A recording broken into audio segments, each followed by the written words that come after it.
যে রাম আমার যুগপুরুষ হয় অধ্যক্ষ মহোদয়, রাম সভ্যতা সংস্কৃতির প্রতীক, রাম আমার সত্যর প্রতীক, নিষ্ঠার প্রতীক। এই যে রামভক্ত যিবিলাক আছে, এই ৰামভক্তবিলাকৰ কিন্তু আধাৰ কাৰ্ড নাই, কিন্তু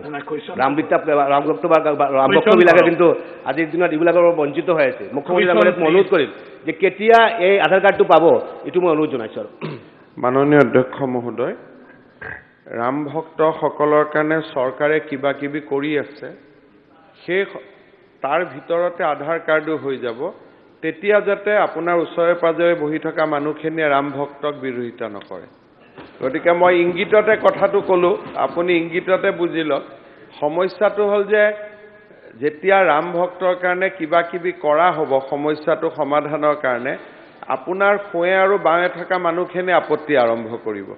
গতিকে সেইটো যাতে নকৰে, সেইটো এডভান্স মই অনুৰোধ কৰিছোঁ। ৰাম ভক্তই হওক বা যিসকল ভাৰতীয় নাগৰিক বা ভাৰতীয় নাগৰিক হোৱাৰ যোগ্যতা আছে, এই ব্যক্তিসকলৰ সমস্যাটো সমাধান কৰাৰ বাবে আমি খুব তৎপৰ আৰু খুব সোনকালে এইটো সমাধান হ'ব বুলি মই আশা কৰোঁ। আৰু মই কমলেশ পুৰকায়স্থ ডাঙৰীয়াক ধন্যবাদ জনাইছোঁ যে এই প্ৰচেষ্টাৰ অংশ হিচাপে ৰাম ভক্তসকলে যদি কিবা সুবিধা পায়, তাত যাতে আপোনালোকে বিৰোধিতা নকৰে। আৰু তাতে ৰহিম ভক্ত আৰু যীশু ভক্তটো লগাই ল'ব লাগে। সেকুলাৰ পাৰ্টি কুৱেশ্যনাৰো ক'বলৈ দিয়ক। সেকুলাৰ পাৰ্টি এনেকুৱা আশ্চৰ্য লাগে। অনাৰেবল মেম্বাৰ, কংগ্ৰেছে সদস্য এনেকুৱা কুৱেশ্যন কৰিছে, কিয় ডিষ্টাৰ্ব কৰে?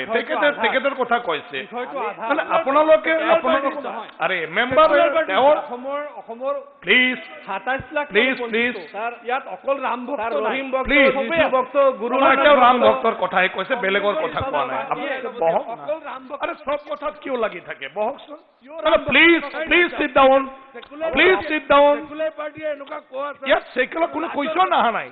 ৰাম ভক্ত কোনোবা মানুহৰ কথা কৈছে, বহক please, please please sit down. আপোনালোকে কিয় লাগি থাকে সেইবিলাকত? জাকিৰ বহক, তেখেতসকলক অন্য ডিভাইচত কথাখিনি আনিবলৈ দিয়ক। এতিয়া আনফৰ্চুনেট মানে এনেকুৱা, আমি যিকোনো কথা কোনোবা কিবা ক'লে ইটোও ক'ব লাগে, ইটোও ক'ব লাগে, ক'ব নালাগে। অনাৰেবল মেম্বাৰে কোনোবা ৰাম ভক্তৰ কথা কৈছে, অন্যৰ কথা কোৱা নাই। মুখ্যমন্ত্ৰী ডাঙৰীয়া সেইটো ৰেফাৰেঞ্চত এইটো নাম লৈছে, তাত মই ইয়াত লাগিবলৈ কি আছে?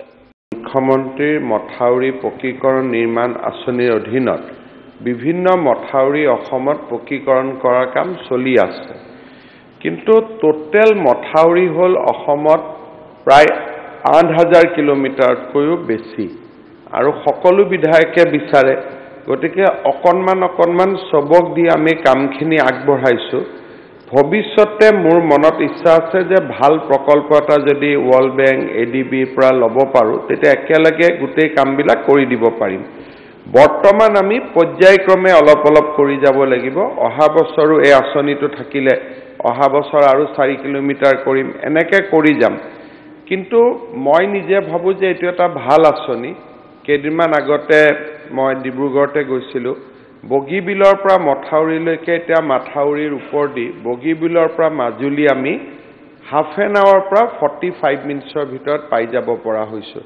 কাৰণ মথাউৰিবিলাক অলপ চিধাকৈ বনোৱা আছে, ৰাস্তাবিলাক আগতে অলপ দীঘলীয়াকৈ বনোৱা আছিল। গতিকে আঁচনিটো আৰু অলপ আগবঢ়াই নিবৰ কাৰণে মোৰ ইচ্ছা আছে, কিন্তু পৰীক্ষামূলকভাৱে প্ৰথমবাৰৰ বাবে এই আঁচনিটো হাতত লোৱা হৈছিল।